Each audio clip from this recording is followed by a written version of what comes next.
مسجد حرام یعنی خانہ کعبہ سے مسجد اقصی یعنی بیت المقدس تک جس کے چاروں طرف ہم نے برکتیں رکھی ہیں لے گیا، تاکہ ہم اسے اپنی قدرت کی نشانیاں دکھائیں۔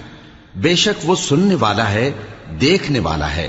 اور ہم نے موسیٰ کو کتاب عنایت کی تھی اور اس کو بنی اسرائیل کے لیے رہنما مقرر کیا تھا کہ میرے سوا کسی کو کارساز نہ ٹھہرانا۔ اے ان لوگوں کی اولاد جن کو ہم نے نوح کے ساتھ کشتی میں سوار کیا تھا، بے شک نوح ہمارے شکر گزار بندے تھے۔ اور ہم نے کتاب میں بنی اسرائیل سے کہہ دیا تھا کہ تم زمین میں 2 دفعہ فساد مچاؤ گے اور بڑی سرکشی کرو گے۔ پس جب پہلے وعدے کا وقت آیا تو ہم نے اپنے سخت لڑائی لڑنے والے بندے تم پر مسلط کر دیے، اور وہ شہروں کے اندر پھیل گئے اور وہ وعدہ پورا ہو کر رہا۔